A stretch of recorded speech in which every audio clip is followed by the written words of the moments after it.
La bienvenue à vous toutes et à vous tous pour ce conseil municipal dont la secrétaire de séance, Madame Castagnera, va nous rejoindre dans quelques secondes. Je voulais vous préciser, mes chers collègues, que nous vous proposons d'étudier la délibération relative à l'aide aux maires bâtisseurs. Vous savez que c'est un programme national qui permet notamment de relancer le marché de la construction de logements sociaux que vous avez trouvé sur votre table. Vous indiquez un certain nombre de procurations. En l'occurrence, Monsieur Penn qui donne procuration à Madame Desguers jusqu'à son arrivée, Monique de Marco à Madame Ramy et Monsieur Christian Bardin qui donne procuration à Madame Grélard-Nédélec. Je vous propose d'étudier les décisions municipales et j'écoute vos questions s'il y en a. Juste, est-ce que vous êtes tous d'accord pour rajouter la délibération sur table? Il n'y a pas de problématique à l'unanimité? Merci. Alors, c'est pour avoir des sous, hein. Donc, voilà. Donc, alors, je vous écoute pour les questions sur les décisions municipales. Madame Ramy. Oui, bonjour. Alors, moi, j'avais une question qui concerne plusieurs délibérations. C'est juste une question de compréhension. Ça concerne la 29, la 55 et la 56. Donc, vous présentez dans la 29 la signature d'une convention d'assistance juridique auprès d'un cabinet d'avocats spécialisé en droit public. Alors, si je ne me trompe pas, c'est la première fois que je vois ça, ou alors j'ai raté quelque chose. Et derrière, vous utilisez ce cabinet d'avocats pour deux sujets qui sont, ce que vous dites dans la 54, c'est le différend avec la société Dalkia. Donc ça, on en avait déjà parlé. Ça, je vois de quoi on parle. Et après, dans la 55, vous allez utiliser les conseils de ce cabinet d'avocats pour se faire assister dans l'étude d'une offre de concours qui pourrait être proposée par l'USTCT. Donc j'ai deux questions. Est-ce que c'est la première fois que vous utilisez un cabinet d'avocats en droit public? Si oui, pourquoi? Est-ce qu'il y a des difficultés à pouvoir traiter ces sujets en interne? Et avoir une explication sur la 55 que je ne comprends pas. Alors, vous ne vous trompez pas, c'est la première fois qu'on fait appel à ce cabinet. Vous savez que nous sommes aidés déjà par un cabinet et le service juridique avec lequel j'ai échangé, monsieur le directeur, en fait, nous a proposé en fait de nous appuyer sur deux types en fait de cabinets d'avocats. Vous le savez, chacun des avocats étant parfois spécialiste de telle ou telle thématique. Donc, vous ne vous trompez pas. Ce n'est pas la première fois qu'on utilise les services d'un avocat, mais c'est la première fois qu'on a un accord cadre avec deux types, et c'est tout à fait possible dans le cas des marchés publics, puisque ce sont des choses que l'on peut donner aux uns et aux autres. Et voilà, c'est pas obligatoire, mais on peut le faire. Et donc on le fait. Ça permet aussi de répartir la charge de travail si jamais on devait avoir, malheureusement, vous le voyez, il y a un certain nombre de choses pour lesquelles on a de plus en plus recours à nos avocats, notamment pour ce qui est des agressions vis-à-vis de notre personnel. Et donc pour répondre à votre deuxième question, vous savez que la municipalité est propriétaire des tennis. Elle est propriétaire juridiquement en droit. Mais pour exploiter ces tennis comme l'exploitation du paddle, donc ça c'est pas nouveau, nous avons eu recours à un fonds de concours. Il n'est pas possible réglementairement de donner à un club, une association, le fait de pouvoir bénéficier de ces installations avec production d'un chiffre d'affaires si ça n'a pas été préalablement mis en concurrence. Donc la ville de Talence respecte le droit et donc va mettre en appel d'offres une nouvelle fois, parce que c'est déjà le cas. Aujourd'hui, vous avez déjà voté là-dessus. Il y avait même eu plusieurs offres, si vous vous en souvenez bien. Eh bien, le fait que ce club puisse exploiter ces installations. Voilà. D'autres questions? Oui, monsieur Joliot, bonsoir. Bonsoir, monsieur le maire, chers collègues. Moi, c'était, alors, bon, la 55, mais je viens d'avoir les explications. Et l'autre, c'était la 52, où je voulais juste savoir où on en était, parce que je n'avais pas entendu parler de cette intrusion dans le cadre scolaire. Donc, savoir si on pouvait avoir quelques renseignements pour comprendre de quoi il en retourne. Oui, alors on a constaté qu'il y avait eu une intrusion pendant un temps. Je veux, au nom de Madame Salé, de tous nos collègues, féliciter l'attitude exemplaire des personnels de l'école Georges Lasserre qui étaient présents. Nous féliciter aussi d'avoir mis en œuvre tout un tas de procédures et de dispositifs fort coûteux en matière de dispositifs anti-intrusion qui ont parfaitement fonctionné. Il s'agit d'un individu qui était lié, je pourrais vous en donner 2-3 éléments en plus de façon non publique, à un des enfants qui a voulu pénétrer. Et donc c'est la raison pour laquelle nous avons éconduit cet individu, et que pour évidemment se protéger contre et punir cette agression, eh bien, nous portons plainte de manière à ce que cet acte puisse, si le juge en décide de cette façon, être puni par la loi comme il se doit, puisque l'école est et doit rester un sanctuaire. D'autres questions, mes chers collègues? Madame Ramy. Oui, pardon. Alors, c'était sur la crèche îlot des enfants. Il va y avoir une extension. Est-ce que vous pourriez me donner la capacité actuelle de la crèche et la capacité future avec l'extension? C'est une excellente question. Nous allons créer 12 ou 16 berceaux. Je regarde Madame Chadebost, je ne la regarde pas d'ailleurs. Voilà, je vais vous la donner exactement. Merci beaucoup. Alors, vous dire que c'est 22 places actuellement. Voilà, je ne voulais pas vous dire de bêtises.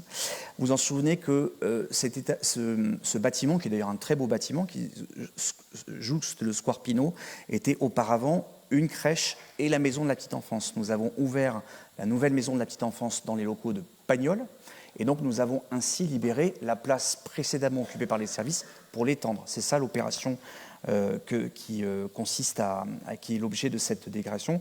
Vous dire que c'est un bâtiment qui avait été construit en 1990, et donc nous allons pouvoir obtenir 14 places, je vous avais dit 12 et 16, 14, afin d'obtenir un total de 36 places. Étant entendu évidemment que c'est le nombre de places avec les berceaux ne sont pas les mêmes que le reste. Début des travaux, donc ils ont commencé. Alors les travaux pour l'instant, je viens juste de commencer, et livraison prévue pour l'été 2026.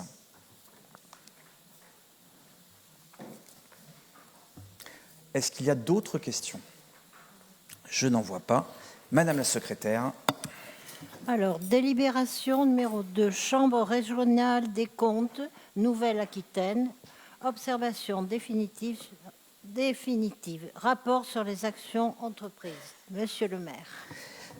Comment ne pas vous représenter avec grand plaisir les éléments de ce rapport de la Chambre régionale des comptes qui, vous le savez, nous l'avions, je crois, de façon transpartisane salué, puisque ce rapport faisait état d'une très bonne gestion et d'une gestion saine de la collectivité.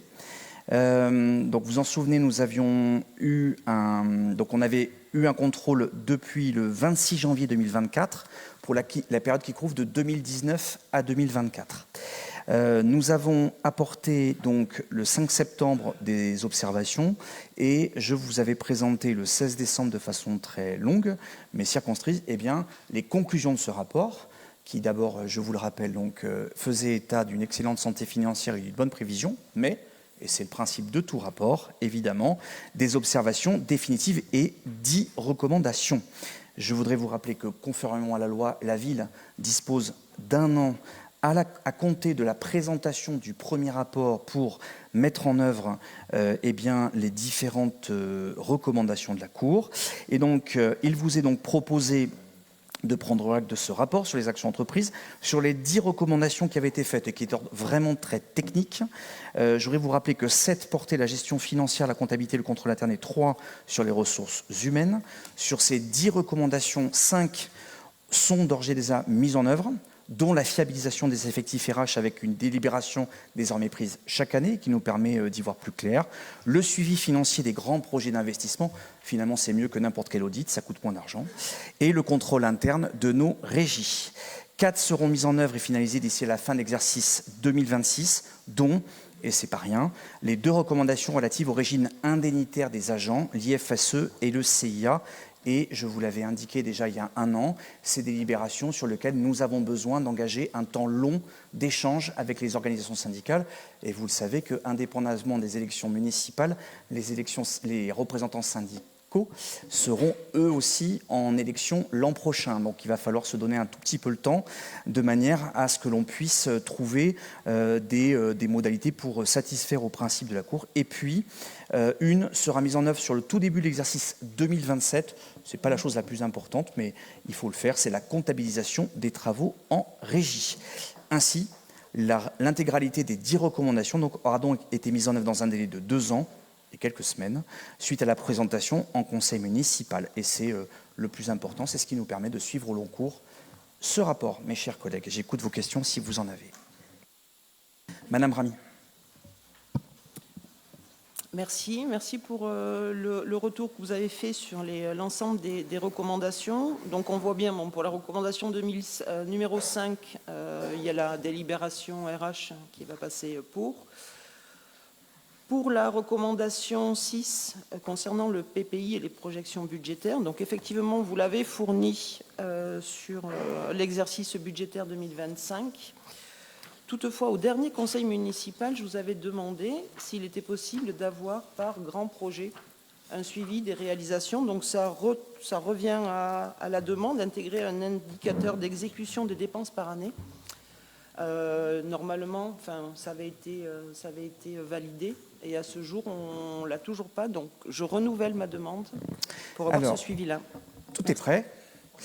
Je voudrais, parce que vous nous avez demandé un état précis, donc on le fait, et puis en plus, il faut le faire en toute opération. Et donc, ça a été transmis à ma première adjointe pour le Grand Pex Auto, Margot, et donc tout va vous être envoyé très prochainement.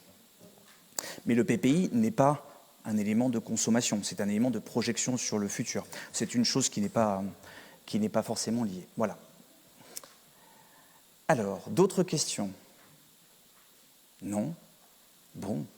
Le rapport est toujours aussi bon. Alors, quels sont vos votes? Il n'y a pas de vote. Eh bien, c'est dommage. Je vote pour. Voilà, ça vous apprendra. Délibération numéro 3. Délibération numéro 3. Rapport annuel du mandataire de l'Assemblée spéciale au sein du conseil d'administration de la FAB. Alors attention, il n'y a pas de vote. 2024. Il n'y a pas de vote. Donc, vous savez que la FAB est une société publique locale qui a été créée en 2012 à l'initiative de Bordeaux Métropole et que tous, comme n'importe quelle structure comparable, la loi nous fait obligation de présenter le rapport annuel du mandataire lorsqu'on en est membre, ce qui est le cas de la ville de Talence. Et donc, il vous est proposé de prendre acte de l'exercice 2024 de la FAB. Des questions? Je n'en vois pas. Merci. Délibération numéro 4. Pôle d'échange multimodal de Talence, la Médoquine. Modification de la convention de financement des études de projet et de la réalisation. Validation avenant. Oui, vous savez que la convention que nous avions signée le 25 novembre 2022 entre les différents partenaires donc, a permis de réaliser, d'engager en tout cas la réalisation du PEM de Talence-Médoquine, à ne pas confondre avec la gare de Talence-Médoquine qui en fait partie. Et donc, cette réalisation qui a eu lieu, vous vous en souvenez, on était quasiment toutes et tous présents, le 21 septembre 2025. À la demande de Bordeaux Métropole, il est aujourd'hui nécessaire de passer un avenant à cette convention pour finalement définir les modalités de financement des dépassements qui ont été constatés et partagés auprès des différents partenaires. Et donc, en ce qui concerne la ville de Talence, conformément d'ailleurs aux engagements du président Alain Angiani, dont on peut encore saluer la mémoire ce matin, il avait été acté que la participation de la ville de Talence serait équivalente en montant avec celle de la halte du Bouscat. D'autres haltes, notamment Bruges, n'avaient pas fait l'objet de cofinancement. C'était le Bouscat qui était les premières. Et donc, dans une logique tout simplement d'équité territoriale. Donc, ça représente 1,8% du montant global des travaux. Encore une fois, il y a une répartition différente avec la gare et la PEM. Et donc, cette convention, un avenant, va nous permettre en fait tout simplement d'ajuster la participation. Vous le voyez, on devait être à 105 800 €.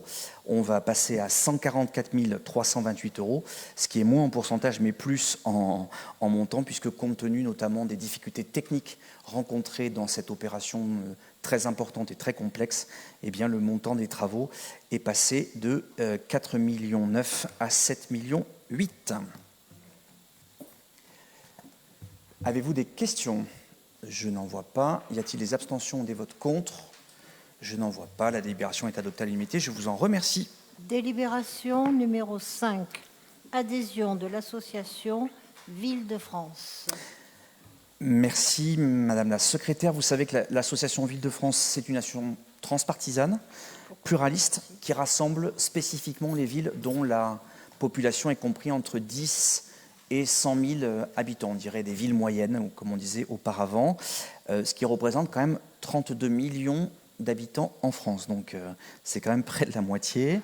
En adhérant à Ville de France, qui est une cotisation complémentaire à celle que la ville, par exemple, fait auprès de l'Association des maires de France, qui, elle, n'a pas de scope particulier, eh bien, ça la permet d'échanger sur des problématiques spécifiques que l'on peut trouver dans cette strate, et notamment aussi des expérimentations, des politiques publiques innovantes qui peuvent se faire dans ces strates-là. Il vous est donc proposé, indépendamment également des lettres d'information, des cahiers thématiques et observations, eh bien, que nous puissions rejoindre cette association, alors gracieusement sur l'année 2025, c'est normal compte tenu du nombre de jours, et à partir de l'année 2026, donc pour une contribution d'un peu plus de 5 000 €. Vous indiquez d'ailleurs que Ville de France avait fait son congrès dans la belle ville de Libourne il y a quelques semaines, qui avait été un congrès particulièrement intéressant et qui permet encore une fois d'être sur cette strate particulière des 10 à 100 000 habitants.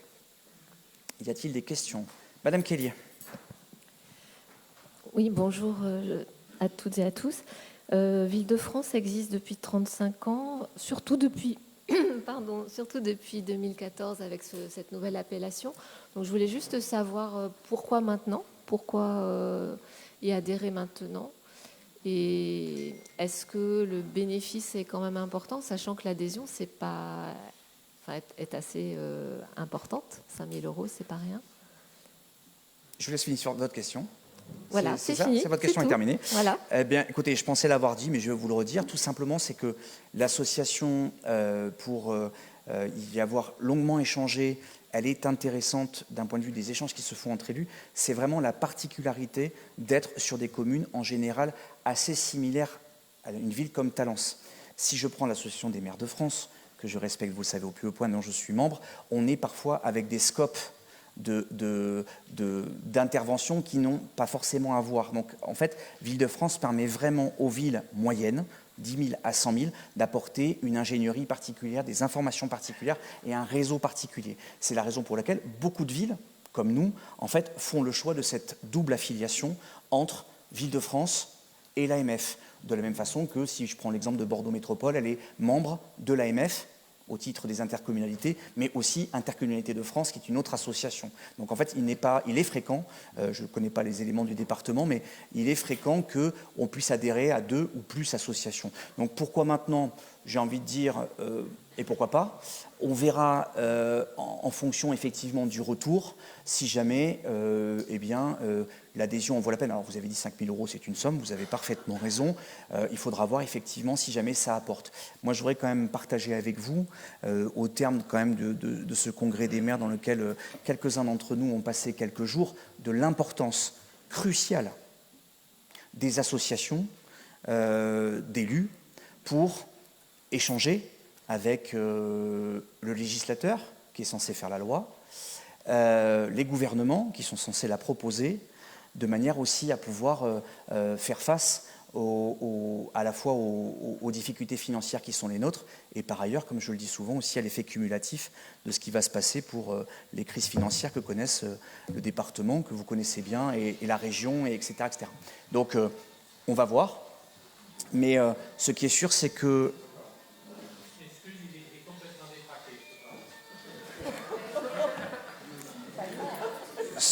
Il parlait de son téléphone, hein, pas du maire. Hein. Les éléments, donc on verra. Je pense vraiment, pour en avoir échangé, qu'il y a vraiment beaucoup de... S'il vous plaît, merci. Je pense vraiment que ça vaut le coup d'essayer de regarder ce qui se passe. Et par ailleurs, je le rappelle, c'est une adhésion qui vaut pour le conseil municipal. Ce n'est pas le maire qui va y siéger tout seul. C'est vraiment des éléments qui nous permettent, comme pour l'AMF, d'envoyer plusieurs conseillers municipaux et parler de thématiques qui sont proches. Voilà. D'autres questions? Oui, monsieur Bamboire.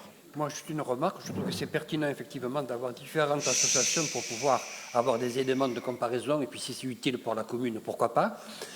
D'autant qu'effectivement, vous avez parlé, et moi j'ai suivi quand même indirectement la conférence des maires et les débats que vous avez pu avoir les uns et les vôtres et vos interventions.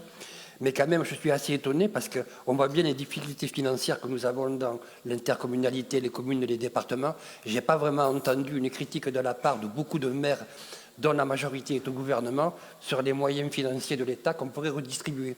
Il y a eu des remarques, mais quand même, excusez-moi du peu, la taxe Glucksmann n'a pas été votée, ce n'est pas les dépenses qui sont trop, il n'y a pas assez de ressources. Donc il ne faudra pas venir se plaindre si demain on en a encore moins. Je tenais quand même à le préciser, mais je valide le fait qu'on adhère à l'association. Oui, j'ai bien compris. Mais, soit vous avez regardé... Monsieur Bamboire, si vous me posez une question et que vous répondez, vous échangez, je ne vais pas pouvoir vous... On peut y aller? Merci. Je ne sais pas si vous avez regardé quelque chose, si jamais c'était Parti communiste TV, mais on a beaucoup parlé des éléments. La redistribution des richesses ne dépend pas des associations d'élus.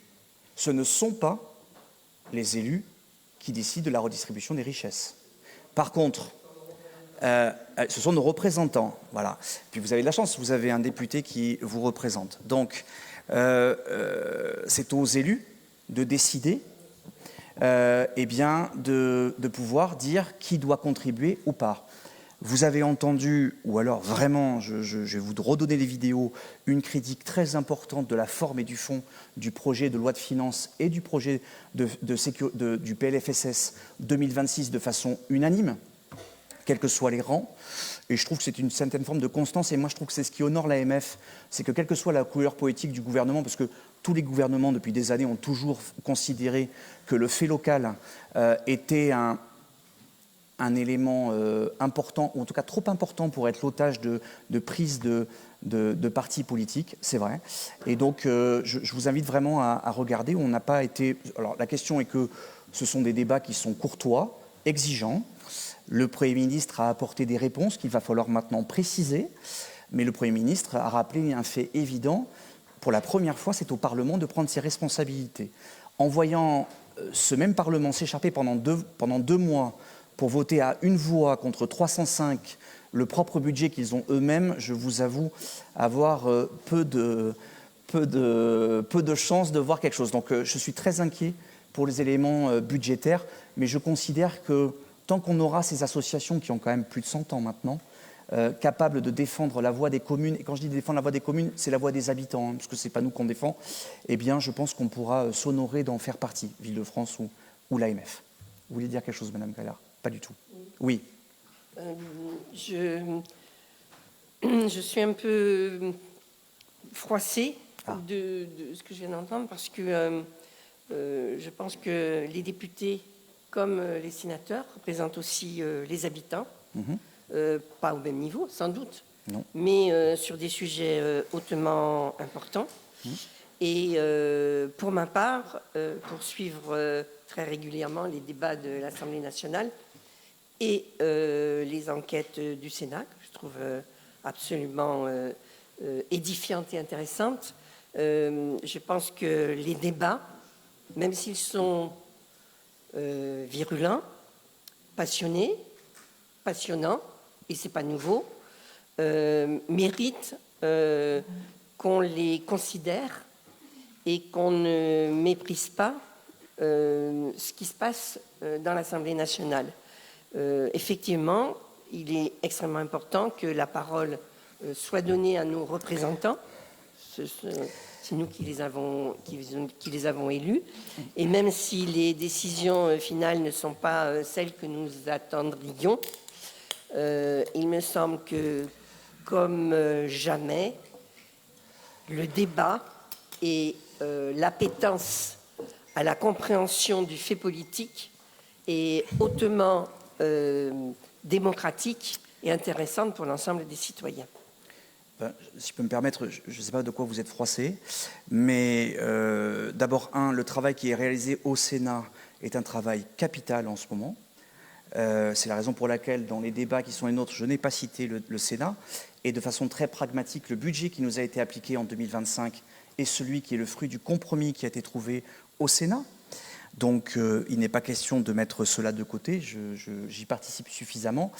Je ne vais pas avoir la même vision que vous, mais c'est parfaitement votre droit sur le niveau du débat que je vois à l'Assemblée nationale.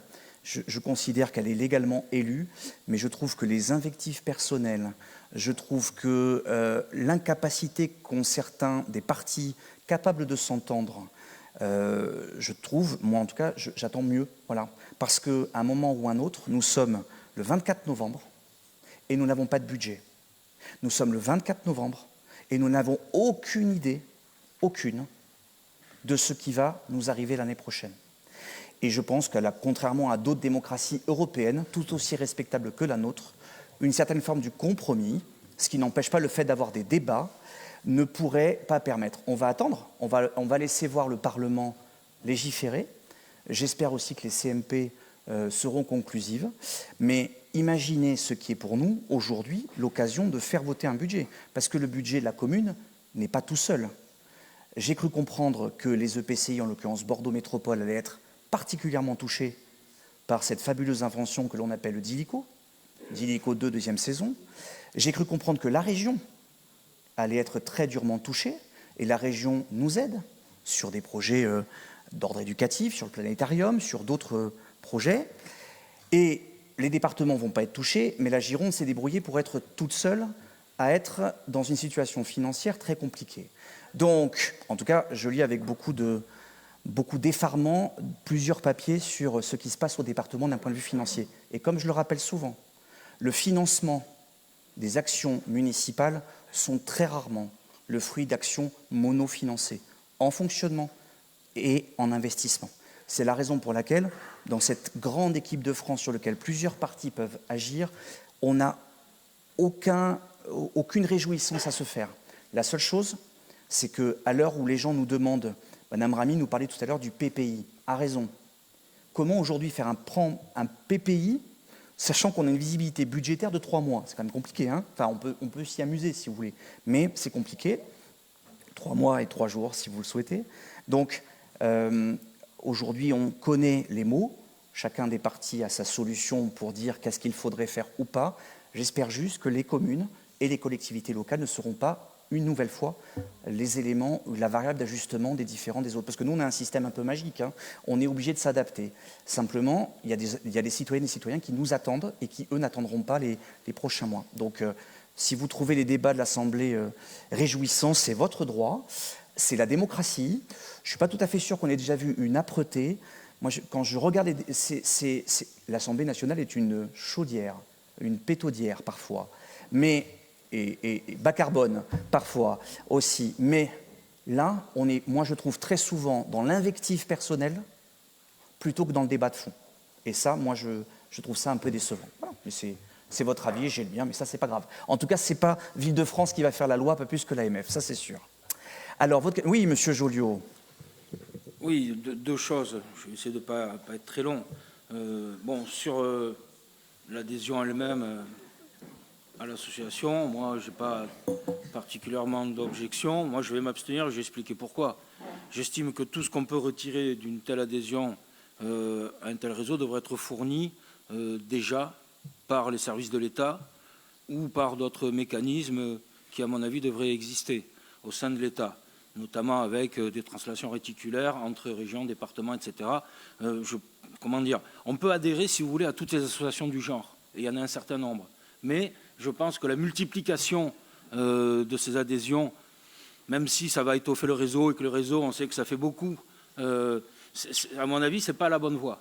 Parce qu'on déconcentre les choses, alors que j'estime qu'on devrait les déconcentrer, et notamment dans le cadre de l'État. Pour le reste, vous l'avez dit, le budget, de toute façon, c'est très hasardeux d'en parler parce qu'on ne sait pas ce qu'on aura. Si on aura quelque chose, moi je voudrais quand même faire une petite remarque d'ordre très, très, très politique. Hein. C'est quand j'entends le Premier ministre nous expliquer que certaines forces politiques n'acceptent pas son budget par cynisme. Je voudrais qu'il regarde déjà devant sa propre porte et commence par balayer là, parce que je n'ai pas l'impression que devant sa propre porte, il y ait beaucoup de gens qui aient envie de ce budget. Il suffit de regarder qui l'a voté, qui ne l'a pas voté.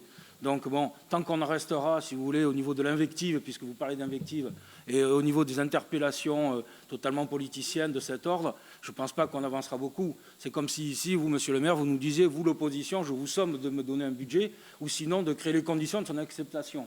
Bon, ça fait rire tout le monde.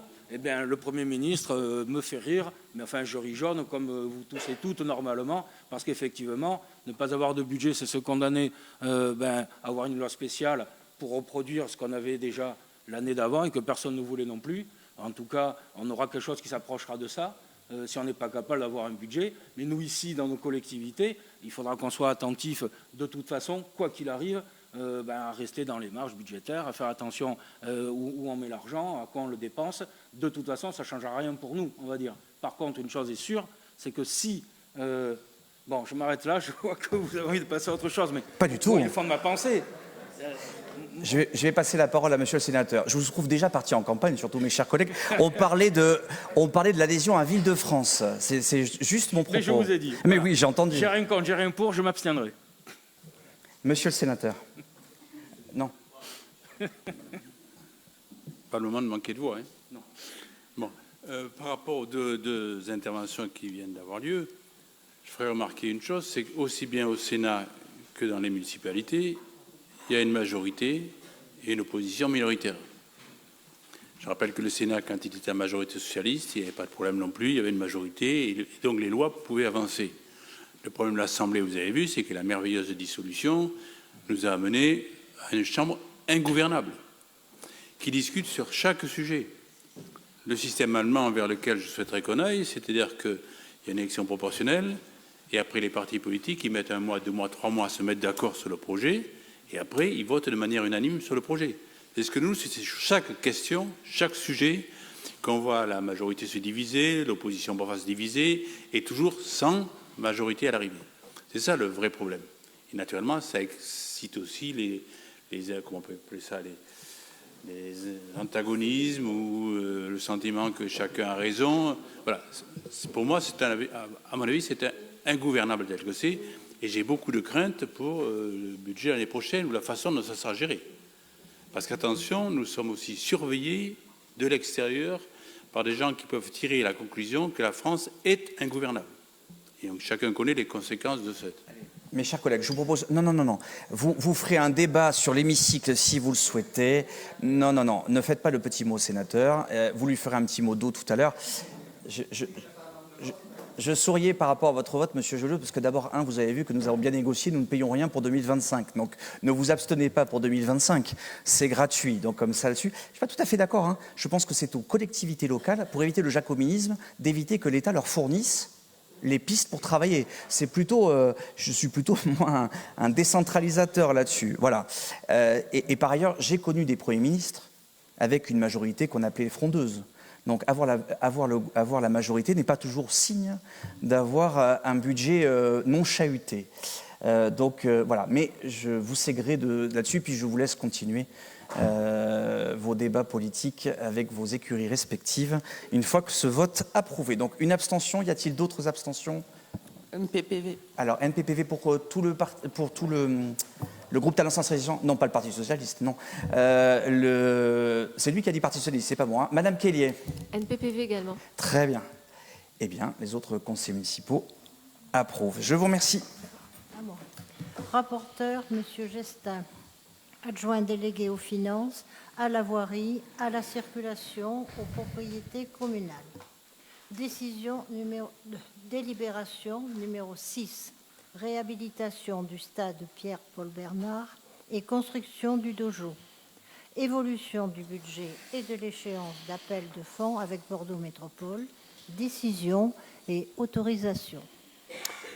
Monsieur Gestin. Monsieur le maire, mes chers collègues, il s'agit essentiellement d'une évolution du calendrier de paiement que nous avons à avoir avec la métropole. Un certain nombre d'éléments ont fait qu'on n'était pas en mesure de le faire plus tôt, tant dans la réception des subventions qu'on a pu avoir que dans un certain nombre de dépenses, comme dans tous ces projets-là où il y a eu quelques évolutions. Et donc là, il s'agit de nous permettre de pouvoir répondre à l'appel de fonds que fera la métropole dans le calendrier. La métropole votera d'ailleurs la même délibération la semaine prochaine en Conseil de métropole. Y a-t-il des questions? Oui, Madame Rami. Alors, je n'ai pas bien compris s'il y avait des surcoûts liés à ces travaux et de combien ils étaient. Alors, on n'a pas les éléments chiffrés complets parce qu'il y a encore des chiffrages qui sont en cours. Donc là, c'est essentiellement... Il y a deux raisons à ça. Il y a ce que vous avez dans la délibération avec quelques prestations supplémentaires qui ont pu être demandées. Globalement, l'évolution du projet est restée dans les clous du départ. Mais je ne peux pas vous donner le chiffre puisque je ne le connais pas non plus, puisqu'il y a encore quelques affinages, quelques précisions qui vont arriver, finitions qui vont arriver sur ce sujet-là. Il y a également eu une évolution puisque avant, lorsque nous avions ce type d'appel de fonds, on déduisait les recettes et les subventions obtenues de ce que l'on devait payer. Et le TPG de la métropole a demandé à ce qu'on le fasse en dissociation. Donc on paye l'intégralité et la métropole nous reversera dans l'autre chose. Donc tout ça a provoqué un débordement des calendriers de paiement.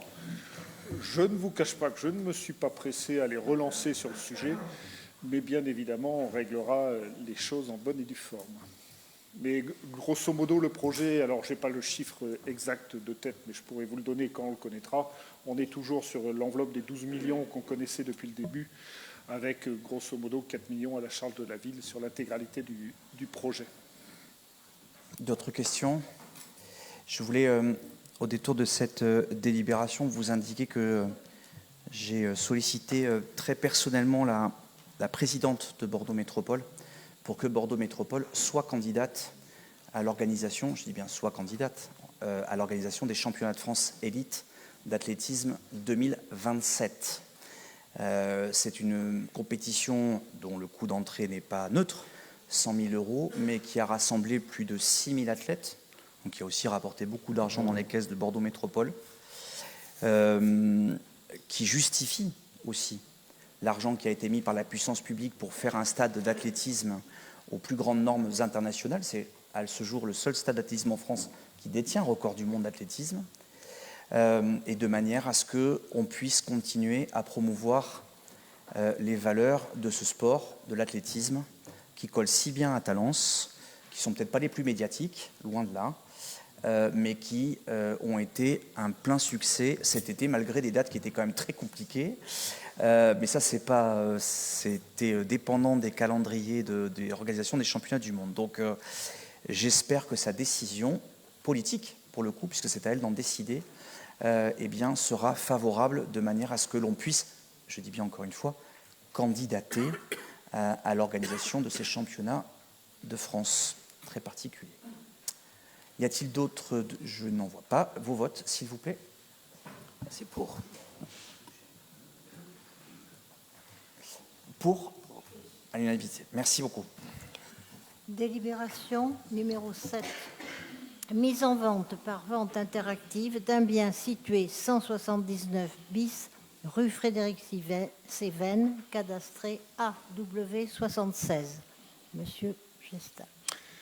Nous avions déjà parlé de ce bien en conseil, il me semble. C'était un bien 100 mètres qui était resté 100 mètres pendant très longtemps. C'était une histoire un peu surprenante. Donc nous avons fini par récupérer ce bien comme la loi nous le permet. Comme nous n'avons pas de projet particulier, nous le proposons de le mettre en vente avec la méthodologie habituelle, avec une mise en vente interactive par le biais du marché des notaires. Le prix de vente de départ interactif est fixé à 212 000 €, ce qui est conforme à l'avis des domaines. Y a-t-il des questions, Madame Rami?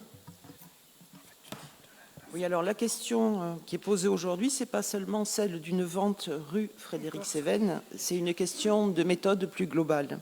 Depuis le début du mandat, nous avons eu plusieurs délibérations de cession sans aucune vision patrimoniale globale qui nous ont été présentées et sans que les besoins à moyen terme ne soient programmés quartier par quartier. Vendre un bien communal, c'est renoncer à un levier stratégique et avant toute aliénation, la moindre des exigences serait une étude sérieuse. Quel équipement manque dans ce secteur? Quels besoins émergeront avec la croissance démographique? Quels usages publics alternatifs ont été analysés? Aujourd'hui, aucune de ces réponses n'a été fournie. C'est pour ça que cette absence de programmation globale au niveau de la ville nous prive de choix éclairés On nous demande d'approuver des ventes sans savoir si ce foncier pourrait accueillir demain un service public, une association, un espace de respiration urbaine ou du logement abordable. C'est une décision irréversible qui est prise sans vision. Nous ne sommes pas à la base opposés sur le principe de la vente, mais nous demandons simplement une méthode responsable, un bilan patrimonial annuel, une programmation claire des besoins et des scénarios d'usage avant toute cession. Tant que cela n'existe pas, et nous l'avons fait pour d'autres délibérations, nous ne pouvons pas voter une nouvelle vente. Merci. Merci, Monsieur Gestin. Oui, c'est de bon ton, cette période, de réagir comme ça. Je vous dirais juste que ce terrain-là est un terrain qui est en contrebas, sur une parcelle qui n'est pas très grande. Je pense que si vous voulez aller voir la maison, vous verrez dans quel état elle est. Il n'y avait vraiment pas d'intérêt. Après, si on s'amuse à faire le bilan des achats et des ventes que l'on a pu faire au cours du mandat, je crois qu'il est largement favorable à l'achat. Donc bon, c'est la période qui veut ça. Pas de problème. Oui, Monsieur Bimboire. Alors d'abord, Monsieur Gestin, ce n'est pas la première fois. Chaque fois que vous vendez, on se pose la question du pourquoi. Et jusqu'à preuve du contraire, il y a des demandes. Alors c'est vrai, nous sommes en campagne électorale, vous et nous. En tout cas, elle va commencer. Nous, on a déjà des remontées. Il y a plein de choses qui manquent dans les quartiers. Oui. Et ça serait l'occasion, peut-être, en gardant des biens et des terrains, de pouvoir satisfaire ce que demandent les gens. Mais ça, vous le verrez aux élections. Vous êtes rentré en campagne. Donc, je voulais m'étonner un tout petit peu, ma chère collègue, sur votre stratégie. En l'occurrence, il a été présenté un plan pluriannuel, notamment à l'aune de la consommation énergétique. Je vous invite à l'excellent travail qui a été fourni par notre collègue Sophie Rondeau avec Isabelle Baligan, qui avait aussi fait ce travail-là de manière à faire un audit précis du patrimoine et de l'intérêt que cela peut avoir quartier par quartier. Deuxième chose, vous nous dites, on aurait bien aimé être prévenu, c'est compliqué de déterminer l'arrivée dans un patrimoine d'un bien 100 mètres depuis 80 ans, donc il n'était pas possible de le faire. Et puis pour répondre à vos deux questions, moi je vous invite aussi, mes chers collègues, à entrer en contact avec les personnes qui ont acheté les biens qui ont fait l'objet de vos abstentions, NPPV et autres. Voilà, vous avez des gens de la classe moyenne qui ont pu effectivement acquérir un terrain à des prix très loin des fonciers, et donc ça leur a permis d'acheter leurs biens à Talence. Et moi je pense qu'on peut en être fier, de pouvoir proposer un nombre de mètres carrés pour les associations, alors vous leur proposerez sûrement plus, mais être capable aussi de proposer à des gens qui ne sont pas multifortunés de devenir propriétaires à Talence. C'est le cas des gens qui nous ont acheté les 2 terrains sur le Château des Arts, qui avait été la précédente délibération, et vous avez raison, vous aviez fait le même vote. D'un côté, on a quelqu'un qui va faire son premier achat, et de l'autre, quelqu'un qui va créer son activité de maison d'assistante maternelle. Ce bien, on verra quel bien il va être estimé. À chaque fois qu'on a vendu, on est tombé toujours sur des primo-acquéreurs. Et je pense que dans votre fibre sociale que nous partageons, eh bien, je crois qu'il ne faudrait pas non plus qu'on oublie qu'il y a des gens qui, aujourd'hui, ne peuvent plus acheter un bien sur Talence. Et ce genre de choses-là le permet.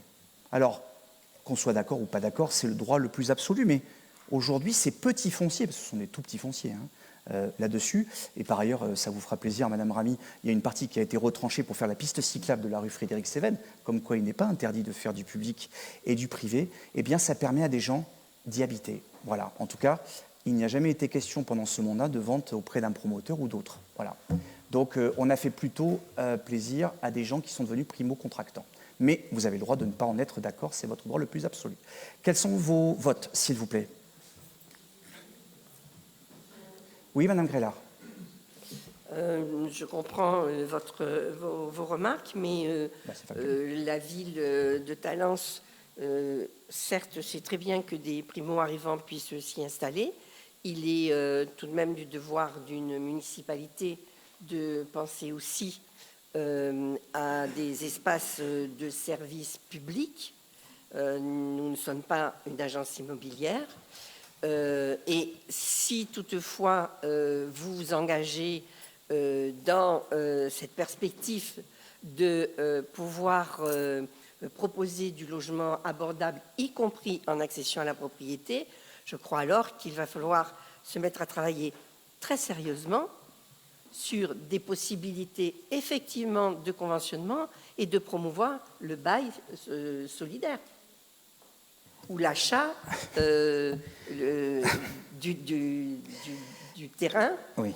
par un foncier particulier qui permet effectivement d'accéder à la propriété Oui. uniquement du bien. Oui. Et à ce moment-là, c'est un vrai projet Oui. et on le travaille. Oui. On fait pas, voilà, on garde justement des espaces de ce type-là pour faire ça. C'est dans ce sens-là qu'il faut comprendre notre intervention. D'abord, et qui n'est pas électorale. Oh non. Moi, je ne l'ai pas dit, mais les éléments sont que, gagés qu'on puisse aussi vous faire quelques remarques, hein. Vous savez, ce n'est pas l'apanage de l'opposition. Et c'est constructif, par ailleurs. Bon, voilà, il y a rien. Dans nos interventions, c'est factuel. D'abord, sur le BRS, ma chère collègue, faites 200 mètres à partir de ce joli point, et vous allez voir une opération en bail réel solidaire que nous sommes en train de monter avec Domo France au-dessus du futur pot d'animation. Donc, vous voyez qu'on va exaucer vos souhaits. Il y en a une quinzaine, si je ne dis pas de bêtises, une dizaine qui vont être ouverts en BRS 18, qui vont être ouverts à cet élément-là. Mais le BRS sur un terrain nu ne fonctionne pas. C'est un terrain avec une petite maison, ça ne va pas marcher en BRS. Là, et par ailleurs, il n'y a pas de stationnement. Le terrain, je ne sais pas si vous le connaissez, il est en contrebas, donc il n'y a pas donc voilà. Donc je ne vois pas pourquoi il faut opposer les uns aux autres. Vous nous dites, il y a des besoins publics. La ville a préservé, dans tous les endroits, des réserves, plus ou moins grandes, en plus de ce qu'elle propose aux activités associatives. Vous avez des grands fonciers, vous avez des choses, on en a déjà discuté ensemble avec, je pense qu'il faut, je suis d'accord avec vous, préserver un certain nombre pour accompagner les mutations de la ville. Aujourd'hui, on sait qu'il y a un vieillissement, de même peut-être qu'il y aura des arrivées de population. On a plutôt une population qui maintenant se stabilise, voire pourquoi pas qui va décroître dans les années à venir. Par contre, on sait qu'elle va vieillir. Donc ça veut dire qu'on a besoin aussi de différents points. Là, en l'occurrence, pardon, mais je trouve pas, en tout cas moi je ne comprends pas, appliquer un schéma de vente à ceux qui consiste à dire je m'y oppose ou je fais NPPV ou je m'abstiens sur un foncier qui ne peut pas être destiné à autre chose. Il n'est pas possible sur ce terrain de faire de l'associatif. Il y a pas les choses sont en fond de parcelle, il n'y a pas de stationnement. Il n'est pas possible sur ce terrain de faire du BRS. Donc aujourd'hui sur ce terrain-là, quelle est la meilleure action sociale à accomplir? C'est de proposer, on verra, ce sont des nouveaux acquéreurs, ça je ne peux pas le garantir, c'est l'appel d'offres qui le fera. C'est bien aussi de proposer cette possibilité-là. Et je pense sans l'opposer au BRS. Tout est faisable. Et par ailleurs, vous aurez vu quand même que la ville de Talence s'honore de respecter scrupuleusement et depuis des années le pourcentage de logements sociaux sur son territoire avec une vraie augmentation depuis le début du mandat à près de 27%. Preuve que l'on peut très ponctuellement avoir... Écoutez, je tiens à votre disposition la liste des communes avec plein de bonnes volontés qui n'atteignent pas 15%. En tout cas, on est à 27%. Et je pense qu'il faut aujourd'hui être capable d'entendre, je le crois, je sais que vous en êtes capable également, d'entendre aussi le cri de ces gens qui nous disent « je suis trop pauvre pour être riche » ou trop riche pour être pauvre. Et que ce genre d'opération-là, alors ça ne va pas révolutionner, hein, c'est une petite maison au milieu et qui va permettre, on verra, je ne sais pas encore qui va l'acheter, eh bien, de permettre à des jeunes, un couple, des personnes âgées, j'en sais rien, de faire leur achat. Et moi, je pense que c'est une bonne chose. C'est pour ça que je ne reproche pas le fait de dire « donnez-nous une stratégie ». On l'a donné, cette stratégie. Après, vous avez le droit d'être d'accord, pas d'accord. Mais dire « là, on n'y voit rien », mais que voulez-vous faire de ce bien? Sinon, rien. Il n'est pas possible sur ce bien de faire autre chose. Voilà. Donc, c'est la raison pour laquelle. Mais je vous propose de... Monsieur Joliot, je pense que je ne vous convaincrai pas. Donc, voilà. Je voulais juste vous dire qu'au dogme, parfois, peut être une réalité qui consiste à se dire que sur une parcelle de 402 mètres carrés en R-1, aller imaginer autre chose que d'aller faire la cession, sincèrement, ça paraît compliqué. Monsieur Joliot. Oui, moi je ne vais pas polémiquer longtemps. Hein. Je veux dire, je connais l'endroit, je suis déjà passé devant, j'ai regardé en passant à quoi ça ressemblait. Je suis d'accord sur le fait qu'il n'y a pas grand-chose à faire d'autre. Ben oui. Ce n'est pas un endroit où on peut parce que c'est entre deux maisons de particuliers, on peut strictement rien faire. Donc, ce n'est pas là-dessus que je vais batailler. Par contre, je suis d'accord avec les remarques qui ont été faites sur la question de méthode. C'est-à-dire que si on pouvait intégrer dans la démarche municipale au long cours une méthode plus large sur la consultation, etc., je pense que ce serait intéressant, parce qu'effectivement, je pense que la croissance démographique, les équipements doivent toujours s'accompagner de la réflexion nécessaire en termes d'espace de respiration, en termes de parking, en termes de services publics, de locaux associatifs. Ça, c'est quelque chose qui, à mon avis, devrait être la règle. Il y a eu quelques fois des débats que nous avons eu ici sur des parcelles où le débat a plutôt eu lieu ici qu'au préalable. L'idée, ce serait que le débat ait toujours lieu là où c'est possible, notamment à l'échelle du quartier. Moi, je pense après que quand on a un lieu comme ça, effectivement, si on ne peut rien faire d'autre, on ne fait rien d'autre. Voilà, là-dessus, je ne pense pas que ce soit une question de débat. Je vous remercie de votre sagesse. C'est pour ça que on ne bataille pas, on échange démocratiquement. Je vous remercie de votre sagesse de reconnaître qu'on ne peut pas faire autre chose que ça à cet endroit-là. C'était le sens de mon propos. Et encore une fois, vous trouvez l'ensemble de ces documents dans le schéma directeur, le SDIE, schéma directeur de l'immobilier et de l'énergie, sur lequel Bordeaux Métropole nous aide, par ailleurs, qui permet d'avoir une vision claire sur ce que l'on souhaite faire, et pas simplement que pour les biens que l'on va aliéner, sur les biens dont on possède de manière, et vous le retrouvez dans le PPI, le fameux, essayer de voir dans quelle mesure nous pouvons rénover, parce que c'est un patrimoine qui, très souvent dans la ville, est ancien. Je dis juste que évitons d'appliquer des dogmes ou des choses qui s'appliquent tout le temps à des choses qui, en l'occurrence là, dans le cas l'espèce, ne pouvaient pas faire autre chose. Alors, vous espérons vous avoir convaincu, je vais vous demander vos votes. Donc c'est perdu, c'est contre. Ah. Alors, contre pour l'ensemble du groupe Talents en transition? Très bien. Contre. Madame Kellier? Contre également. Oui. Monsieur Joliot? Très bien, merci Monsieur Joliot. Et les autres conseillers municipaux sont pour, je vous en remercie. Rapporteur, Monsieur Herchouk, adjoint délégué à la cohésion sociale, aux politiques de prévention et à la politique de la ville. Délibération numéro 8, convention de partenariat avec les collèges Henri Brisson et Victor Louis. Merci, Monsieur le maire, chers collègues. Il s'agit du renouvellement de la convention relative à l'intervention des animateurs socio-sportifs au sein des collèges Henri Brisson et Victor Louis sur la pause méridienne. Par conséquent, je vous demande de bien vouloir autoriser Monsieur le maire à signer les 2 conventions de partenariat que vous avez eues en pièces jointes. Merci. Merci. Souligner la qualité de ce partenariat depuis 2022, c'est pas si vieux que ça, qui nous permet d'avoir des très belles relations avec ces 2 établissements. Y a-t-il des questions ? Je n'en vois pas. Vote à l'unanimité. Je vous remercie. Rapporteur, Madame Thomas Pitot, adjointe déléguée aux ressources humaines et à la qualité de vie au travail. Alors, les délibérations de la 9 à 14, Madame Pitot. Merci, ma chère collègue. Mes chers collègues, bonjour. Je vais commencer par la délibération numéro 9 qui aborde la création d'un poste de chargé de mission contrôle interne au sein de la direction générale adjointe ressources et vie éducative. Cette délibération fait suite aux recommandations de la Chambre régionale des comptes. Et donc la collectivité souhaite recruter un chargé de mission en contrôle interne. Vous retrouverez dans la délibération l'ensemble des missions qu'il sera amené à réaliser. Nous sommes sur une catégorie A, les candidatures de fonctionnaires étant prioritaires. La rémunération se fera en fonction des profils que nous recevrons en candidature.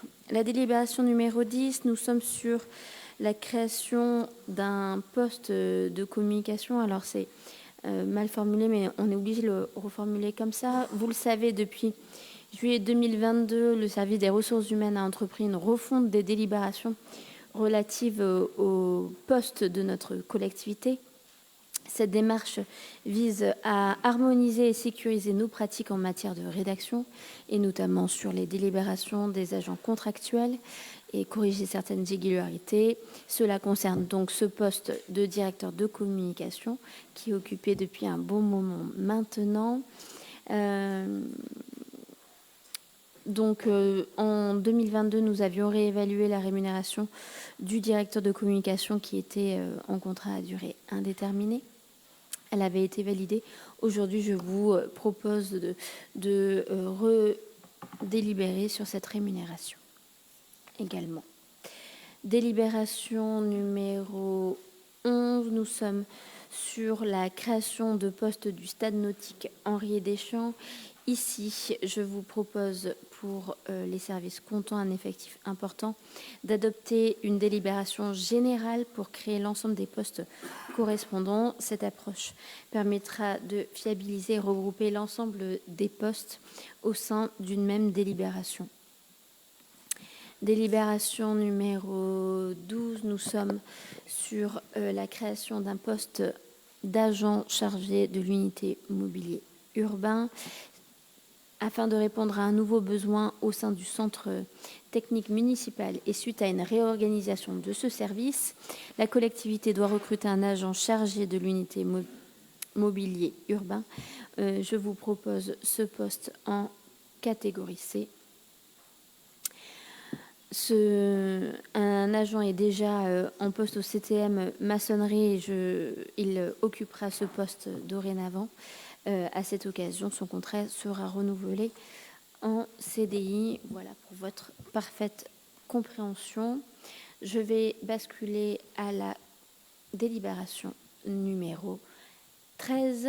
Il s'agit de la création d'un poste non permanent de directeur chargé des études de l'école de musique et de danse, chargé de la préfiguration du pôle de pratique artistique.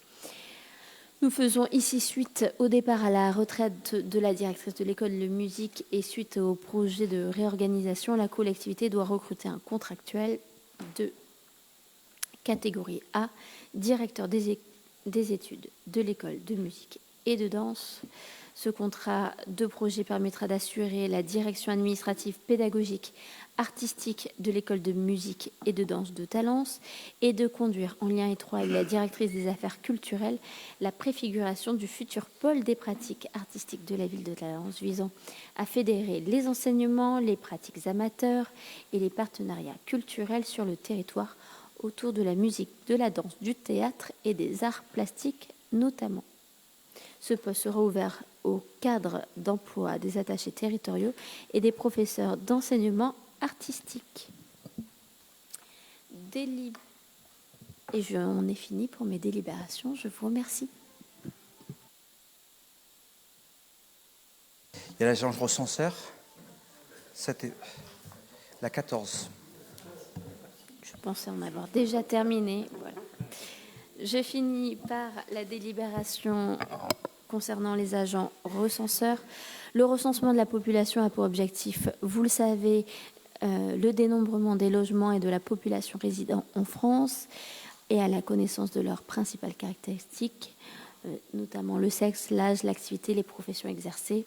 Ces informations recueillies intéressent les collectivités territoriales et les services de l'État, mais aussi des entreprises, des sociologues et des urbanistes. Elles ont une aide pour définir au niveau national les politiques sociales et notamment et au niveau local les politiques urbaines. Pour les acteurs du privé, le recensement sert au projet d'implantation d'entreprises notamment et de commerce et de services. Les agents recenseurs sont recrutés temporairement en qualité de vacataires et il est proposé de recruter 10 à temps complet du 5 janvier au 28 février 2026. Et merci, cette fois-ci, j'en ai vraiment fini. Merci, ma chère collègue. Y a-t-il des questions, s'il vous plaît? Monsieur Pimbois. Voilà, merci. Juste pour comprendre sur la 14, concernant la rémunération, pardon, j'ai vu qu'il y avait effectivement une part variable en fonction du nombre de logements enquêtés. Ça veut dire que si effectivement il frappe et que personne ne répond, le logement est positif ou négatif, on le compte ou pas? Ça marche comment? Pardon, soit le micro. Je n'ai pas compris votre question, pardon. Si le logement est vide? Oui, il est marqué que la rémunération comprend une partie fixe, ce qui est normal, ce qui concerne la tournée, et la formation est d'une part variable en fonction du nombre de logements enquêtés. Donc ça veut dire quoi? Ça veut dire que... Écoutez, je vous propose, pour moi non, mais on va vous répondre après, postérieurement. Je pense pas. Voilà. On vous répondra, monsieur. On va noter la question, on va vous répondre. Voilà. Y a-t-il des questions? Je n'en vois pas. Quels sont vos votes, s'il vous plaît? Madame Ramy. Alors, ça sera pour toutes les délibérations, sauf la 10, pour lequel nous faisons NPPV. Très bien. Madame Kellier. La même chose, Eh oui. NPPV pour la 10. Monsieur Joliot. Exactement la même chose pour moi. Parfait. Pour le reste des conseils municipaux, elles sont adoptées. Rapporteur, Madame Madrid, adjointe déléguée aux actions innovantes de ville, à l'attractivité du territoire, au suivi du projet Crespi Demain, à la santé et aide à la parentalité, vice-présidente du CCAS. Délibération numéro 15. Monsieur le maire, mes chers collègues, je suis ravie en tout cas de vous présenter ce bilan à mi-parcours à l'occasion de l'avenant qui va faire juste le solde. J'espère que vous voterez pour la contribution de l'État. Vous savez qu'on a eu comme fil conducteur toujours l'accès au droit, la mairie mobile, la mutuelle juste, le France Service, les ateliers verts, etc. Ça a toujours été le fil conducteur aujourd'hui du maire sur l'accès au droit et les solidarités. Donc, quand on a été territoire zéro non-recours, on a été assez ravis, puisqu'on est la seule ville de Gironde à avoir été lauréat. Et ça nous a permis de tisser un lien très fort avec tous nos partenaires, la CARSAT, la CPAM, etc. Mais surtout de s'apercevoir que oui, à Talence, il y a bien un certain nombre de nos habitants qui n'ont pas eu accès à leurs droits, alors que ces droits pouvaient leur être ouverts. Vous allez voir, on va vous donner quelques données chiffrées, vous allez voir qu'il y a beaucoup de jeunes, beaucoup d'adultes de 25 à 40 ans, on va jusqu'à bien sûr plus de 60 ans. Plus de 60 ans, l'essentiel, évidemment, c'est l'APA. Mais vous verrez qu'il y a encore tous les cas de figure qui ont été... Voilà. Comment est-ce qu'on a fait pour aller vers ces gens, pour les rencontrer? Parce qu'il y a une inconnue, c'est comment les trouver, comment savoir qui n'a pas ses droits. Eh bien, on a toujours fait de la même manière, on a été aller vers, c'est-à-dire on peut passer peut-être à la slide suivante, s'il vous plaît. Eh bien, on a fait des permanences, bien sûr, au CCS, mais on a fait au Dôme, on était au service emploi, on y est du reste en ce moment.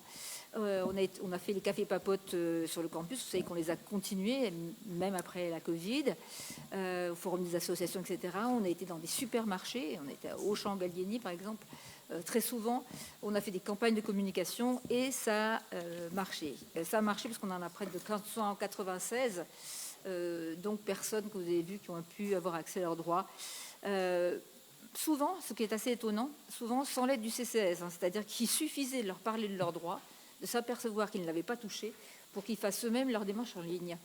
Bon, là, vous voyez les démarches effectuées, la posture, bien sûr, c'est une écoute, une instruction des demandes, une orientation souvent vers d'autres partenaires.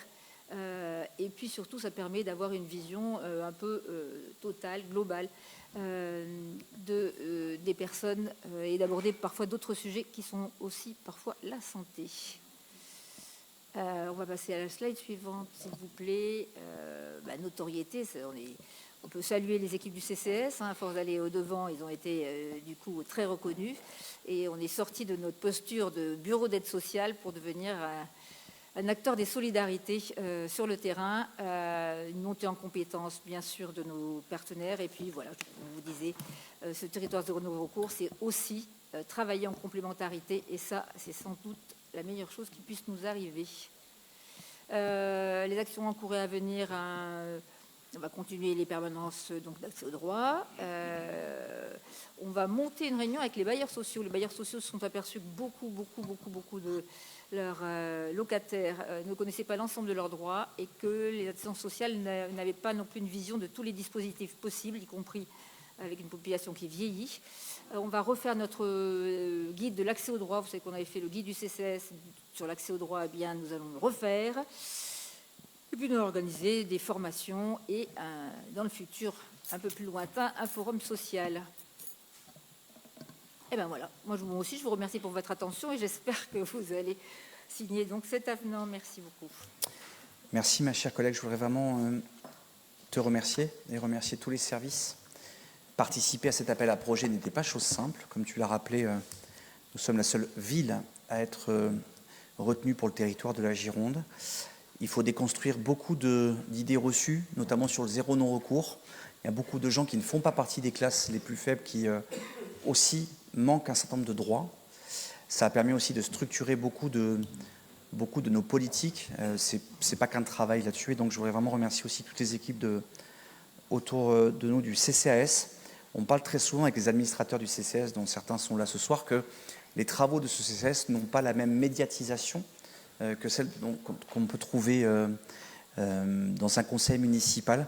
Ce genre de délibération nous permet, avec cette présentation très claire et concise, le fait de rappeler que la municipalité, avec ses partenaires, eh bien, agit pour que chacune et chacun puisse avoir les droits dont il a le droit, justement. Ça paraît tellement évident qu'il faut aujourd'hui, en 2025, pouvoir l'aider. En tout cas, l'année 2026 va être une année importante, charnière, avec l'État, pour voir quelles actions peuvent être continuées sans l'État, quel soutien, quelles orientations.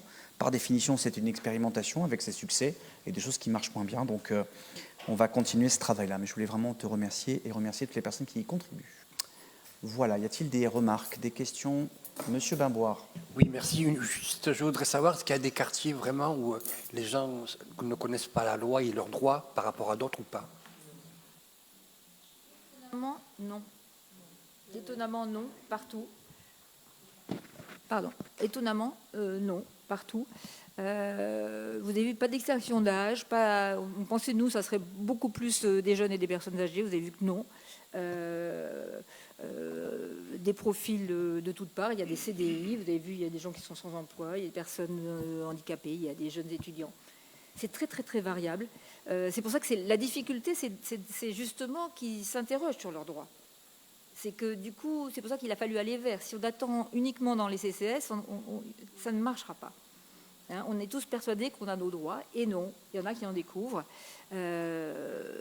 Donc, après, il y a des questions sur...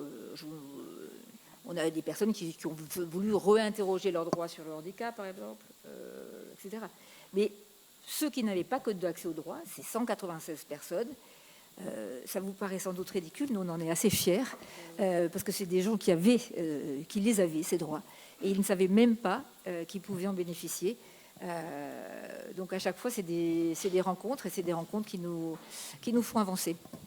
En tout cas, la répartition par âge est quand même assez éclairante. Hein. On est vraiment sur une répartition qui d'ailleurs suit à peu de choses près la répartition que l'on peut trouver dans la ville, à quelques exceptions près.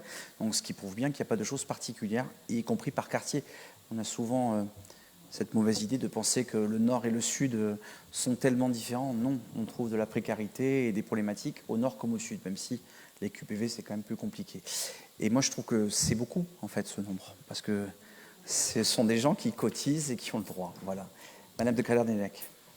Oui, nous avions porté avec dynamisme aussi cette expérimentation. On sait très bien que les droits, et en particulier les droits sociaux, puisqu'il s'agit souvent de cela, ils s'usent quand on ne s'en sert pas, et ils disparaissent si on ne les fait pas vivre. Donc je pense, et nous pensons dans notre groupe, que c'est une responsabilité extrêmement importante pour une municipalité de donner et de faire vivre l'accès aux droits pour tous. Et effectivement, il ne s'agit pas seulement de personnes vulnérables. Quelquefois, voilà, c'est des choses qui ne sont pas connues, puisque par essence, le droit n'est pas explicité. C'est le citoyen lui-même qui doit s'en emparer, ce qui n'est pas facile, puisque c'est quand même un panorama complexe. J'espère que, à partir de cette expérimentation, un nouveau projet pourra se mettre en place pour faire perdurer des actions de ce type.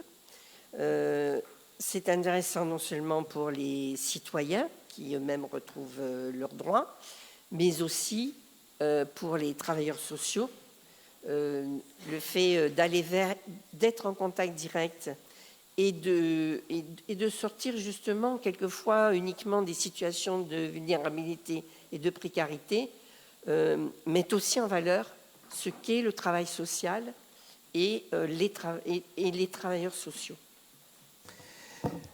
Oui, alors, la question qui est posée, d'ailleurs, moi je trouve, fait écho un peu au débat que nous avons eu. Il y a aussi ce droit qui évolue chaque année.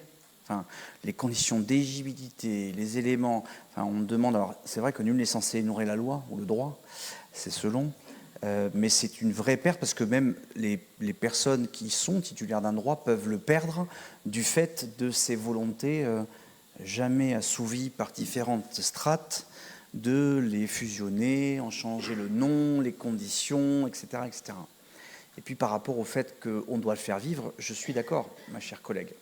Mais la question qui va se poser, d'abord, c'est la question de la transmission de l'information. Et c'est pour ça, moi, je trouve le plus intéressant dans cette initiative, c'est de mettre en commun un certain nombre de bases de données, puisque par définition, les droits ne sont pas donnés que par telle entité, le département, l'État, que sais-je encore, la ville. Mais ça pose aussi la question des moyens. Et que, une fois ces actions qui ne sont plus pérennisées dans le temps par l'État, on pourrait se poser la même question pour les maisons France Service, qui aujourd'hui, personne n'imagine fermer une maison France Service.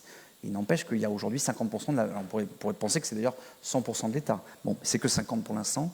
Donc, on parlait tout à l'heure de visibilité budgétaire. S'engager dans des politiques comme ça, qui sont des politiques à long terme, qui finalement ne se terminent jamais, puisqu'on fait rentrer des gens dans des droits, et il y a des nouvelles personnes qui y rentrent, notamment dans une commune étudiante comme la nôtre, sur laquelle il y a quand même un renouvellement très important. Donc, je vais dans votre sens pour se dire que ça sera bien d'être pérennisé. Encore faudra-t-il avoir quelques subsides pour que les travailleurs sociaux qui en sont chargés puissent avoir les moyens d'y travailler. Mais ça, les réponses ne sont pas que dans la municipalité. Madame Madrid. Je voulais juste dire quand même un énorme lobbying qui est fait. Beaucoup de villes de l'Union nationale des CCS qui ont été lauréates font un énorme lobbying aujourd'hui, tout simplement parce qu'il va de la citoyenneté. Merci beaucoup, en tout cas. Les votes pour à l'unanimité, merci beaucoup. Rapporteur, Monsieur Larose, conseiller municipal délégué à la jeunesse et à la vie étudiante. Délibération numéro 16. Monsieur le maire, chers collègues, l'édition 2025 de Vidéomix a été un succès. 80 jeunes ont pu participer au stage de cinéma afin d'en apprendre les techniques. 10 courts-métrages ont pu être produits et 200 personnes sont venues le visionner sur grand écran au cinéma de Talence. Fort du bilan positif de ces 9 éditions, nous avons demandé au service jeunesse et vie étudiante non seulement de reconduire l'événement, mais avec comme nouveauté la mise en place d'un long-métrage pour fêter les 10 ans du projet. Pour contribuer au financement de cette manifestation, je vous propose de mobiliser les partenaires et d'autoriser Monsieur le maire à signer les documents contractuels. Merci beaucoup et bravo pour ce succès d'une opération qui n'est pas si jeune que ça, mais qui continue, année après année, d'attirer tous les publics, n'est-ce pas, monsieur le sénateur, c'est vous qui l'aviez mis en œuvre. Quelques années après, ces métiers continuent d'attirer, c'est une très bonne chose. Alors, y a-t-il des questions sur cette édition? Oui, Madame Kellier. Oui, est-ce qu'on a une idée du montant qui est à rechercher, du financement à rechercher pour un long métrage cette fois? Parce qu'il n'est pas indiqué là. Monsieur Larose. Non, je n'ai pas les réponses du montant financier, mais le principe est de rester toujours sur des stages qui vont aboutir à une succession de courts-métrages qui seront cadencés pour produire le long-métrage. Donc, j'allais dire, il n'y a pas de surcoût vraiment significatif autour du long-métrage, c'est juste l'organisation des stages qui permettra de produire des morceaux du long-métrage. Voilà. Merci beaucoup. Vos votes, s'il vous plaît, pour l'unanimité. Merci beaucoup. Rapporteur, Madame Ludlow, conseillère municipale déléguée aux politiques de réduction des déchets. Délibération numéro 17. Contractualisation avec l'éco-organisme Alcom. Monsieur le maire, mes chers collègues, bonsoir. Alcom est un éco-organisme agréé par l'État, chargé de la responsabilité élargie des producteurs de produits de tabac équipés de filtres composés en tout ou partie en plastique, dont la mission est de participer à la réduction de la présence de ces déchets jetés de manière inappropriée dans l'espace public. Ici, on parle de financement et de soutien, communication, sensibilisation, matériel et gestion des déchets pour les actions portées par la ville de Talence. À ce titre, Alcom propose de contractualiser avec les collectivités territoriales en charge du nettoiement des voiries publiques. Aussi, je vous propose d'autoriser Monsieur le maire à signer le contrat ainsi que tous les documents afférents à ce sujet. Merci beaucoup, ma chère collègue. Y a-t-il des questions? Madame Ramy? Oui, alors Alcom, c'est le seul éco-organisme pour les mégots. Et Bordeaux Métropole a conventionné aussi avec Alcom pour le compte des villes dont elle a la gestion de la propreté. Alors c'est une bonne convention. Ça participe au financement, c'est appréciable. Mais il y a quand même des exigences fortes en retour. On a noté la définition et le suivi des hotspots. Il y a un budget communication à mettre en place. Donc ça veut dire il doit y avoir une capacité à faire et à suivre derrière. Donc moi, ce que je vous demande, c'est quels moyens vous comptez mettre sur ce sujet-là? Merci. Merci pour la question. C'est déjà des choses que la ville de Talence s'empare au quotidien. Nous avons des actions mises en place pour sensibiliser les habitants, mais également gérer les déchets mégots. Donc on a déjà des équipements mis en place. On va pouvoir les étoffer grâce à ces subventions. Et également élargir la communication. La communication, elle se fait à plus d'un titre. Ça passe par les ateliers déjà mis en place par la Maison du développement durable. Ça passe également par les communications qu'on peut mettre en place au niveau des réseaux sociaux et du magazine de la ville. Plusieurs éléments. C'est toutes ces petites choses qu'on met au quotidien les unes derrière les autres qui vont être valorisées ici et qu'on va continuer et intensifier. Merci, ma chère collègue. Vos votes, s'il vous plaît, pour à l'unanimité. Je vous remercie. Rapporteur, Madame Fabre-Tabourin, adjointe déléguée à l'habitat et à l'urbanisme au grand projet de la ville de demain. Délibération numéro 18, aide aux maires bâtisseurs. Oui, monsieur le maire, mes chers collègues, d'abord merci de nous avoir laissé la possibilité de déposer cette délibération sur table. On doit en effet candidater avant le 15 décembre. Il s'agit donc, comme vous le savez, de pouvoir présenter un dossier dans le cadre de cette aide aux maires bâtisseurs. On a à Talence un seul permis de construire répondant aux critères qui nous permettent d'envisager d'obtenir la subvention ou l'aide correspondante. C'est une opération qui est portée par un promoteur qui s'appelle Next City pour 26 logements, dont 7 logements locatifs sociaux et 4 logements en accession sociale en secteur UM2 du PLU en zone U, puisque ça fait partie des critères. On peut espérer évidemment une aide financière potentielle de 107 500 €. Je vous propose donc aujourd'hui d'autoriser monsieur le maire à solliciter cette aide. Merci. En sachant que cette aide est plus qu'un maximum, vous avez peut-être vu beaucoup de maires intégrer le fait que, vu que c'est rattaché au fonds vert, d'avoir des aides qui n'étaient pas tout à fait celles qui étaient prévues. En tout cas, s'il vous plaît, merci. Eh bien, on essaiera de voir si on peut se mettre dans les clous de ce règlement d'intervention, de cette aide. Madame Kellier. En fait, moi je découvre, j'aime pas trop voter sur des choses qu'on a sur table comme ça, on n'a pas le temps de les étudier, et je comprends pas pourquoi l'aide financière potentielle est de 107 500. C'est le nombre de logements créés que multiplient les éléments du règlement d'intervention que vous avez en bas, dans la délibération. Alors, je suis d'accord avec vous. Vous noterez que je crois que depuis 6 ans, vous n'avez pas eu beaucoup de délibérations sur table. Pour ne pas dire, je ne suis pas tout à fait sûr que ce ne soit pas la première. Ou en tout cas, je n'ai pas le souvenir d'une première, sauf subvention exceptionnelle. Tout ça... Oui.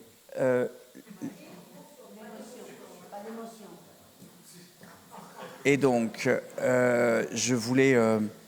L'inconvénient, c'est qu'en fait, on ne pouvait pas attendre le prochain conseil municipal, puisqu'on a appris que en fait, le dispositif s'arrêtait le 15 décembre, jour, vous allez le savoir dans quelques secondes, de notre prochain conseil municipal.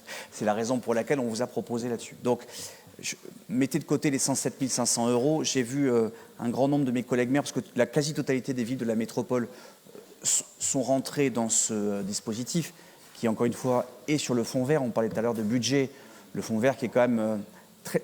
Mes chers collègues, s'il vous plaît. Merci. Les fonds verts ont été et vont continuer à être... Le fonds vert, pardon, va continuer à être diminué, donc ça ne sera pas ce montant-là. C'est juste que on va essayer. D'abord, il faut que l'opération se fasse, c'est la première chose.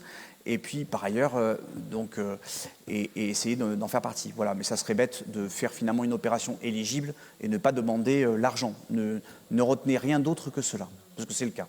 Madame Ramy. Vous saviez que j'allais parler? Oui, vous avez le... oui, quand vous levez le doigt, je vous regarde, Madame Ramy. Vous me regardez, regardez-moi bien. En parlant bien dans le micro, s'il vous plaît. Oui, je vais parler dans le micro. Comment? Oui, c'est vrai que je suis un petit peu embêtée avec cette délibération. Bon, elle est sur table, on n'a pas pu aller chercher plus en avant, ok. Donc là, vous demandez une aide de l'État, donc ok, très bien.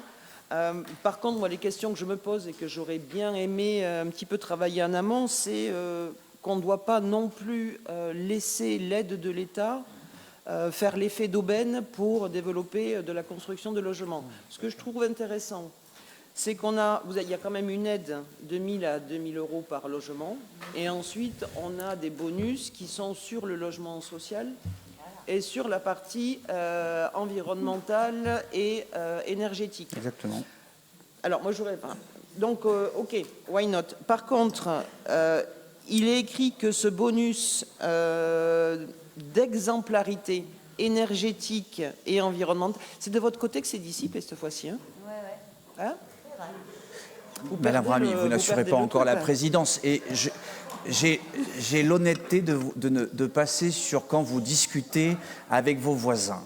Alors, votre plus grande voisine qui discute à longueur de conseil municipal n'est pas là ce soir, ce qui d'ailleurs lui permet de poser des questions auxquelles on a déjà répondu et avec laquelle je me plie là-dessus. Mais je conçois effectivement au fait que certains de nos collègues sont dissipés ce soir. Voilà. Okay. Donc oui, je reprends sur les opérations d'exemplarité énergétique et environnementale. Je ne sais pas trop comment c'est évalué derrière, parce qu'après vous parlez de ce permis de construire là, qui est sorti, et vous dites qu'ils sont tous instruits au regard de la réglementation énergétique 2020. Donc il n'y a rien d'exemplaire là-dedans, en fait. Donc c'est pour ça que... Bah non, il n'y a rien d'exemplaire. Je vous laisse terminer. Ben voilà. Laissez-moi me meuer en paix. Allez-y. Non, mais c'était ma question principale. Oui. C'est-à-dire que c'est pour ça que, de fait, les 1 000 à 2 000 € par logement, ok, dont acte, on y va. Après, tout ce qui est bonus par logement social, je suis ok. Après, tout ce qui est opération d'exemplarité, je pense que ça manque un petit peu d'indications. Et pour pouvoir prendre en charge vos dossiers, je ne sais pas ce que vous allez mettre vraiment dedans, quoi. Mais après, c'est l'État qui va juger. Là, vous avez vu, c'est d'autres personnes qui discutent pendant que vous êtes en train de parler, mais ce n'est pas les bancs de la majorité. J'étais arbitre de tennis, hein, vous savez, j'ai regardé des deux côtés. Madame Fabre-Tabourin. Alors, peut-être que je vais prendre toutes vos questions comme ça, Madame Fabre-Tabourin va pouvoir y répondre. Monsieur Joliot. Oui, moi, je voulais savoir si les aides pouvaient être cumulatives dans le cas d'une exemplarité sociale et environnementale, par exemple. D'autres questions? Oui, je vous en prie. Oui, alors, bonjour. Dans ce genre d'opération, on ne spécifie jamais le type de logements sociaux que vous financez. On en parlait tout à l'heure. La différence entre un PLS et un PLAI sont quand même conséquentes puisqu'elles ne s'adressent pas du tout aux mêmes personnes. Et ça ne figure toujours pas. On parle d'ambition. La commune compte, si je ne fais pas erreur, 5 800 logements sociaux. Là, il y en a... combien 7 de créer, sans parler de ceux à l'accession sociale. Est-ce que, comment vous vous situez par rapport aux autres communes? Vous parliez de vos collègues maires. Quelles sont les opérations qu'ils présentent du coup? Voilà, je me pose un peu toutes ces questions parce que c'est quand même un sujet sur lequel, voilà, qui revient souvent et on n'a pas toujours ce genre de réponse. Il est normal qu'on ait aussi des débats sur une délibération posée sur table que vous n'avez pas eu le temps de préparer. Madame la première adjointe. Oui, sur les critères, là où je rejoins Madame Ramy, en effet, on est en RE 2020 sur cette opération et on ne peut donc pas dire qu'il s'agit d'une opération d'une exemplarité ou d'une innovation environnementale extraordinaire. En fait, le RE 2020 rentre dans les critères. Ce qu'on voit, c'est qu'on n'a qu'une seule opération. Ce qu'on peut constater, c'est qu'aujourd'hui, en termes de permis importants, il n'y a pas d'effet d'aubaine. On est sur un permis qui est cours de la libération dans une zone de densification. Je vois mal l'effet d'aubaine dans la période que l'on traverse, parce qu'on n'est pas enseveli sous les permis de collectifs, qu'ils soient sociaux ou pas sociaux. La mixité est systématique dans l'ensemble des permis. Je rappelle qu'on l'a étendu sur tout notre territoire. C'est-à-dire qu'aujourd'hui, on ne sort pas une opération collective qui n'est pas une partie de logements sociaux. Ensuite, sur la nature des logements sociaux, ça dépend du bailleur qui vient avec l'opérateur et de sa volonté à faire, parce que le calcul se fait, y compris pour lui-même, dans son propre parc. C'est là que l'exercice est plus complexe. Donc évidemment, on est systématiquement dans de la négociation pour essayer d'obtenir une offre la plus cohérente possible par rapport à, je le rappelle, les 1000 demandes incompressibles qu'on a systématiquement. Cette année n'a pas été une année d'une productivité extraordinaire en termes de logements et de logements sociaux non plus, puisque je rappelle que le nombre de logements augmente mécaniquement avec la division. Aujourd'hui, on a eu une difficulté. Et on a d'ailleurs demandé à la métropole de pouvoir intégrer le permis de diviser, ce qui n'était pas souhaité à cette période, parce qu'on a la création de nouveaux logements. Quand vous avez une maison qui se divise en 2 logements ou en 3 logements, mécaniquement, notre nombre de logements augmente sans pouvoir intervenir sur la création de logements sociaux à l'intérieur de ces divisions. Ce qui est aujourd'hui la partie peut-être immergée de l'iceberg, mais sur lequel on doit rester extrêmement vigilant. Donc là, on tente. C'est un dispositif récent qu'on a tenté, on a essayé de se raccrocher rapidement, puisque 15 décembre, quel sera le résultat? Moi, je trouve dommage de ne pas essayer, quoi. En fait, sur une opération comme ça, je trouverais dommage de dire, bon, bah non, c'est passé, mais on n'y était pas parce qu'on n'a pas déposé la demande. Pour conclure, beaucoup de maires, en fait, pour répondre à votre question, certains en ont même fait écho dans notre journal quotidien préféré. Hein. Vous avez l'exemple du maire du Taillan-Médoc qui s'attendait à une multiplication et qui a eu une multiplication qui n'est pas tout à fait celle. Il y avait un gros coefficient correcteur, pour le dire comme ça. Je voudrais aussi rappeler que des dispositifs existent. La métropole, devant la crise du logement et celle du logement social, met en œuvre des mécanismes d'aide parce qu'il faut être clair. Si, je m'en félicite, on est en train de connaître un certain forme de rattrapage pour le logement étudiant, qui a été quand même souvent l'angle mort, pas à Talence, hein, mais l'angle mort sur la métropole, il n'en demeure pas moins que l'état de la construction aujourd'hui dans notre pays, et singulièrement sur Bordeaux Métropole, on le voit d'ailleurs sur les finances des collectivités, est dans un état catastrophique. Or, derrière tout cela, il y a des familles qui ont besoin de se loger. Le sénateur disait à raison il y a quelque temps, on a aussi un phénomène de séparation des familles. Et tant mieux dans certains cas, parce qu'il y a des gens qui sont mieux quand ils sont séparés que quand ils sont sur le même toit. Avec la difficulté, et beaucoup de personnes qui nous appellent à l'aide en nous disant « mon foyer qui est éligible au logement social, on en a besoin de 2 parce que les conjoints se séparent ». Donc, est-ce que c'est un effet d'aubaine? Non, parce que vous le voyez bien, on a eu une opération depuis 2 ans. Bon, on s'est simplement dit, encore une fois, c'est pour ça que je répondais à Mme Kelly là-dessus, qu'il serait dommage, si l'opération se fait, parce qu'elle n'est pas encore faite, il faut qu'elle soit mise en chantier dans les 2 ans à arriver, de passer à côté, même si jamais c'est le tiers de la somme de ça. Donc, on va le tenter, c'est toujours ça de prix.